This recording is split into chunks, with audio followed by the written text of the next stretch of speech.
Hello, I'm Ben. Welcome to the channel. So it is November 6th, 2024, and it's a pretty historical day here in America. Over the last few months, the presidential election has gotten out of hand with people and their comments and all their commentary, and it's apparent to me that people don't look at resumes when they hire people anymore. So let's get into this. Basically, Donald Trump just won this presidential election with 301 electoral votes. You need 270 to win. Kamala Harris somehow got 226, and Arizona is still out, so there's 11 votes that are not accounted for at the moment. So Arizona is still out. So Harris could go up to 237, or Trump could go up to 312.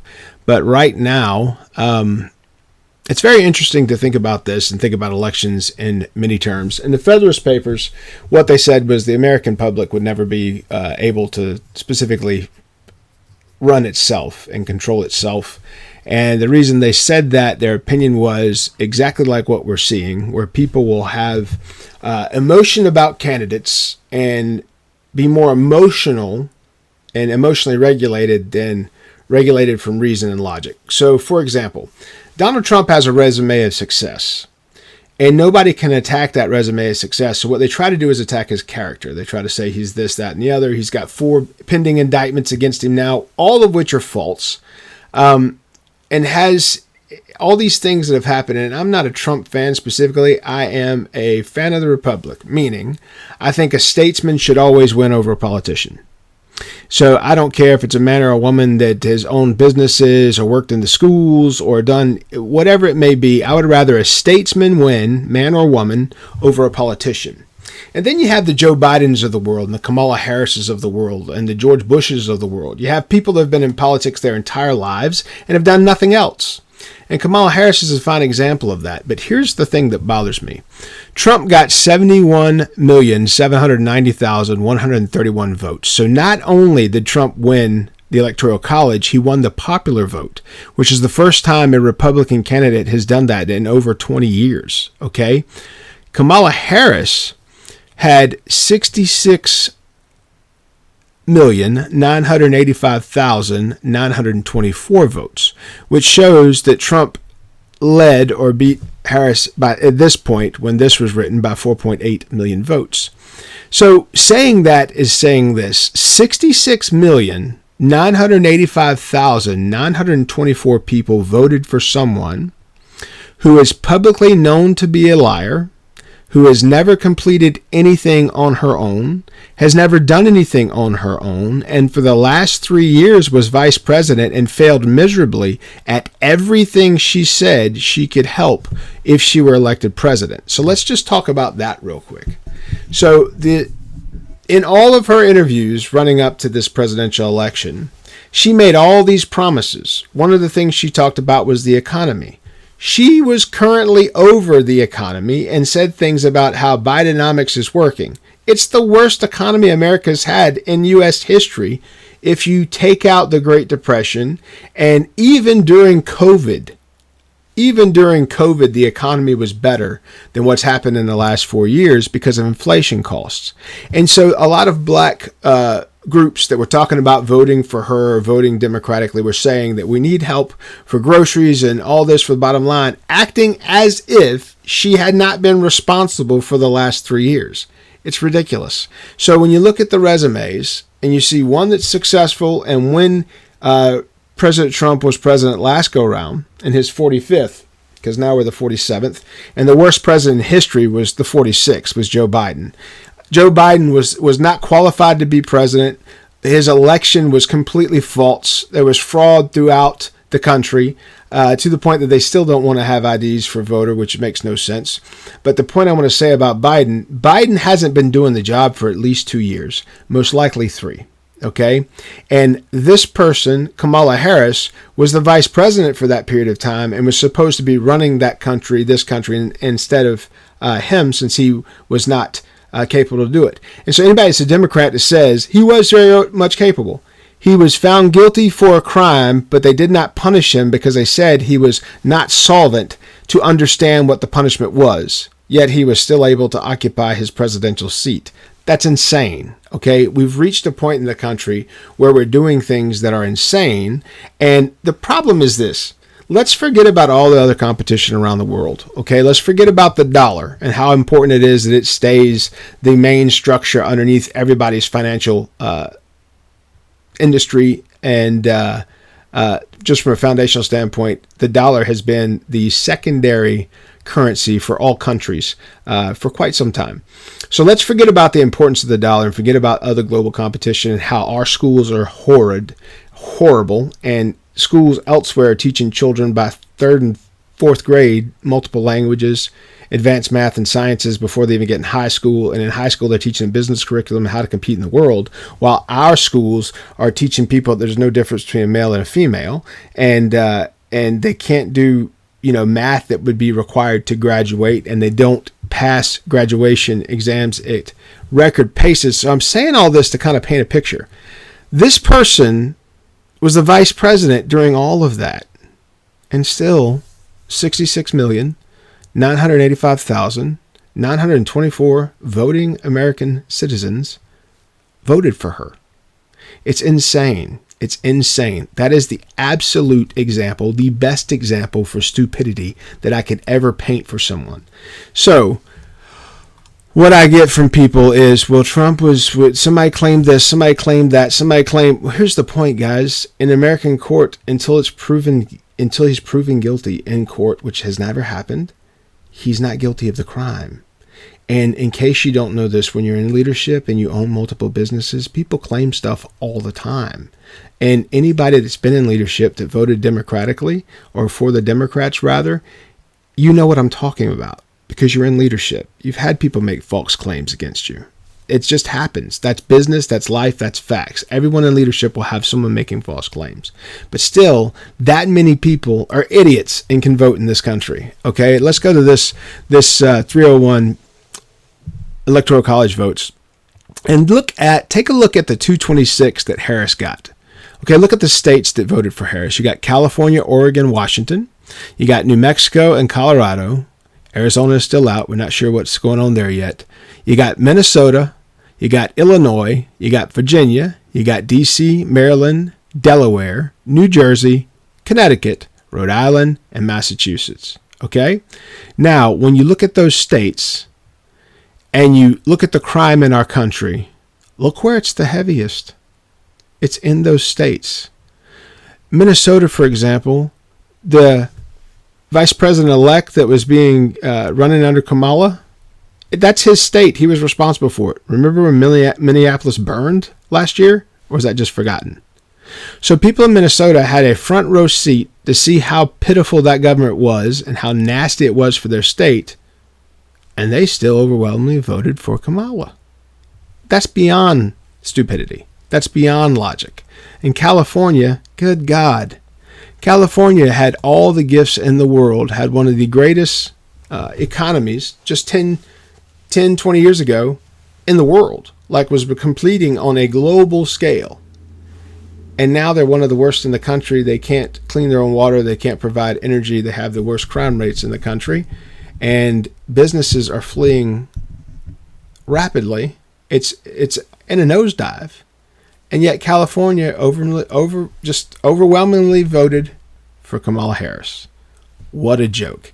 So here's the point about the election situation in states versus national power.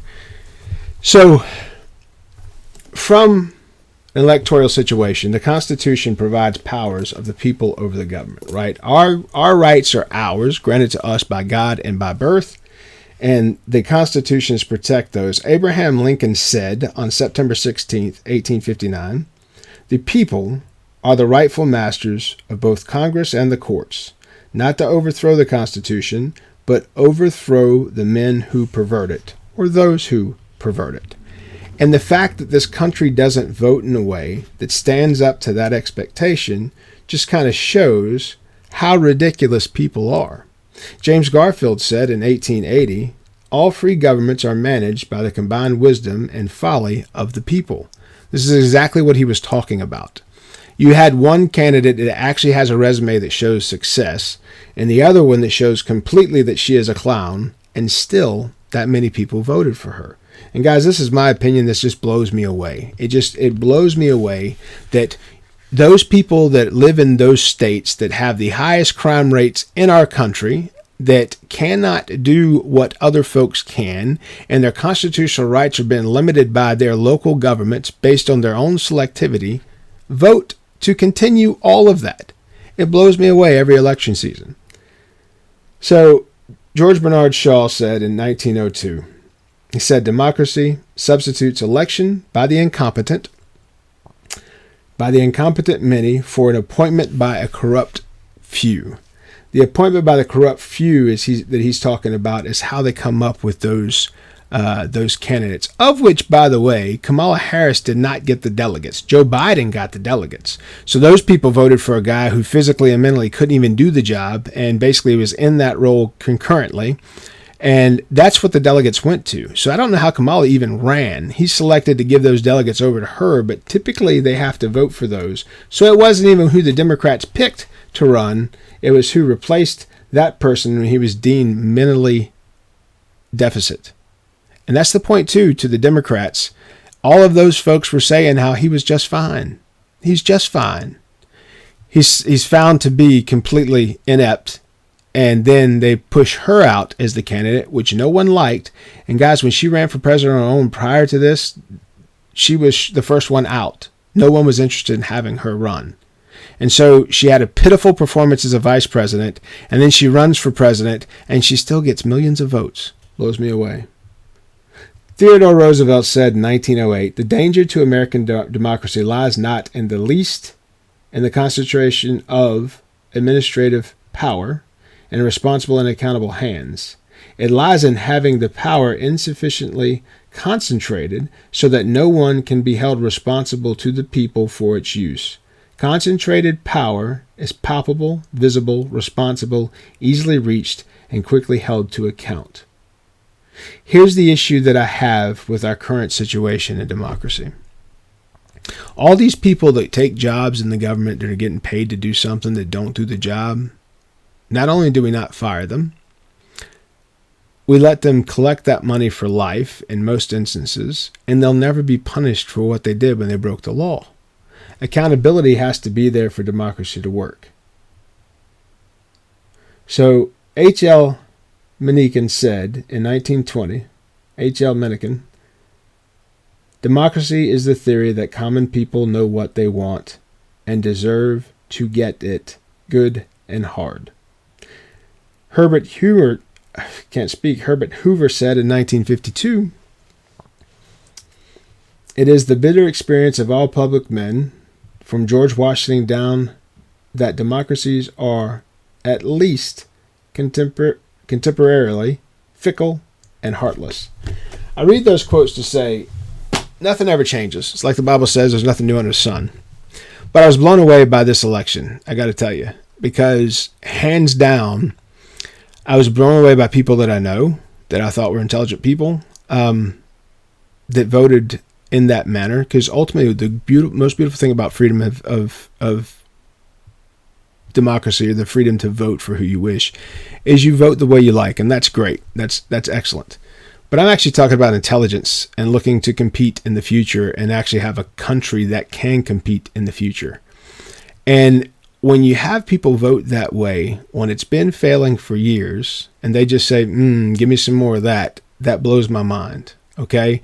And these same people will be the ones complaining about gas prices, complaining about grocery prices, complaining about how the schools suck, complaining about how universities cost too much, complaining about all these things. But what they're voting for is what continues those issues. And I'll use the border as the last. I live in Texas. And our southern border has been hemorrhaging for years. And one thing I'll say is our state hasn't done what they should have done the last 4 years, or the last 10 years, or the last 15 years to secure the border. So the point is, it doesn't matter if they're Democrat or Republican. The expectations are not being met. And that's what people need to start focusing on. If we focus more on the expectations and what we want out of the government from a protection situation, from what the government's actually supposed to do, I think that would be more beneficial for the entire country. And right now, we're still so focused on these two opinions. If the government elections constantly talk about abortion, constantly talking about legalizing marijuana, constantly talking about all these things, instead of talking about how things should be done, right and wrong, then that is what matters. And frankly, it's my prayer that America gets right with God. And to do that, we're going to have to abstain from doing the things that God hates. And I've read this out and given this in many videos, but I'll give it in this one too. Proverbs 6, verse 16 through 19. And I want to be repetitive with this, guys. That's why I'm saying this in multiple videos. There are 6 things that the Lord hates, 7 that are abomination to him. Verse 17 says, haughty eyes, a lying tongue, and hands that shed innocent blood. That's right there in 17 says, haughty eyes, a lying tongue, and hands that shed innocent blood. 18 says, a heart that devises wicked plans, and feet that make haste to run to evil. And 19 says, a false witness who breathes out lies, and one who sows discord among brothers. If you look at what the Democratic candidates have said for the last 3 elections, they've called American citizens garbage. Joe Biden did that this past week. Of course, he's brain dead, so we could probably let that one pass. They've called us undesirables. That was Hillary Clinton, a murderer and just an overall piece of garbage. And then deplorables is what we were called as well. And there's tons of other name calling too. These are politicians that hope to be elected, and they think they can get elected by abandoning half the people of this country. What I really would hope in a presidential election is see a blowout, 75% to 25% or less. I'd love to see that. I'd love to see America that's voting for the best candidate, the best person for the job, not for a political party head. Because frankly, a political party head is useless. And to the Democratic Party, you have to find better candidates, okay? Barack Obama was a great orator. He was someone that should be, he should have been considered. I think we wasted him. I think we used him too soon. I think he would have been a much better candidate had he had time to mature and do some things in government and complete those things. But then to have him control Joe Biden and to have the suggestion be we vote for Kamala Harris so he can control her too, I think that's ridiculous. I think Democrats, you need to come up with better candidates, okay? I'm not saying Donald Trump's a great candidate. At least he's a statesman and not a politician. So Democrats, come up with some statesmen. Find men and women who've owned businesses and who've done things and won outside of the government. Find people who have done the hard things and been successful and led teams to winning outside of the government, and use those as your candidates moving forward. Not lifelong politicians, which serve no one but themselves and the parties that they represent. They don't serve the American people. They serve their parties, which is garbage and it's trash. And to call American citizens trash, no matter how they vote, is ridiculous, okay? I have an issue with intelligence not being used. I have an issue with looking at resumes and selecting one who has no resume versus someone that actually has a pretty good resume based on some emotional talking points that people threw out in the media, yet there's no proof for the talking points. The problem is the majority of America this last 10 years, 12 years, 15 years has been so hung up on the emotional nonsense, and these social media devices have been extremely powerful in swaying opinion and holding people to that line. Maybe not making someone that votes this way vote that way, but definitely compounding the thought with the dishonesty and the noise. And that we have George Bush to thank, because during the Patriot Act, he removed some laws that prevented propaganda to be used on us in our own country. And so George Bush is the one to blame for that, a Republican. Okay, so that's that's a little 2 cents today about this. It's a historical election. More people came out and voted in this election than any time except for 2020. In 2020, you saw that there was 1/3 of the votes that were cast were fraudulent votes, and that's what put the worst president in history in office, Joe Biden, a dead piece of nonsense that we've had to deal with for the last 4 years, who tough-talked American citizens. At one point, he told American citizens, he said, what are your ARs and your AKs going to do against our F-35s and our atom bombs? He said that to American citizens, okay? That shows you how stupid that guy is and how he never should have been in any role that garners some type of respect. He's a clown. The rest of the world treated him like a clown. And I can't wait to see how the next 4 years go with Trump. And even bigger than that, I can't wait to see how the 8 years after that go under Vance. Vance is an extremely intelligent guy. I think if Trump turns things like he says, and Trump, you better be up to it, man. You better do what you said, because your last 4 years closed without you doing a lot of the things that you said. And I know COVID happened during that period of time, but still, you're supposed to be a rainmaker and a results man. So let's see that happen. And this next term, this term 47 for you, I'd like to see something happen with the border. I'd like to see people stop attacking the Constitution in every election. I'd like to see our Bill of Rights protected, and anyone that tries to do anything to trample on any of those gets kicked out of the government for treason and maybe serve some prison time. I think that's necessary. The people of California need to be able to protect themselves from the animals that are running around their streets. So do the people of Minnesota. So do the people of the Northeast, even if they're not bright enough to vote for that themselves. So that's my opinion. I hope this was useful. A record historical election. It's been over 20 years since a Republican candidate won the popular vote, and it's been quite some time since the popular vote and the electoral votes have lined up as well. So, excellent day here in America. I think it's a step in the right direction because, frankly, Joe Biden wasn't there. He was a lame duck since the day he was elected, and it was just a gap. And everyone knew that. The federal government knew that. He should have been impeached or disposed. There's plenty of policy that shows that and shows how to do it. He shouldn't have been able to run through this limited term. Well, you can tell this is as emotional I'll get about this. I don't talk about this to people in the streets. I don't give people my political opinions on the streets or my point of view because, frankly, you're not going to change anybody's mind. You know, just like my view when I'm talking to people about Jesus and the Bible, I can't force it on them. So my political view, I can't either. And you're not going to tell somebody or teach somebody who doesn't act from wisdom to act from wisdom if it doesn't serve their purposes, because people don't hear wisdom unless it looks like what they believe in. So there's my 2 cents on the election. I'm pumped. I think it's a good day for America. I think we've corrected an awful mistake, and we've learned that over the last 4 years. And hopefully the next 4 will be great, leading to 8 more after that. If Vance can get in and do good work and prove his quality too, maybe he'll be president number 48. We shall see. If you've enjoyed this and you enjoy information such as this, please like, please subscribe. I'm Ben. Be good.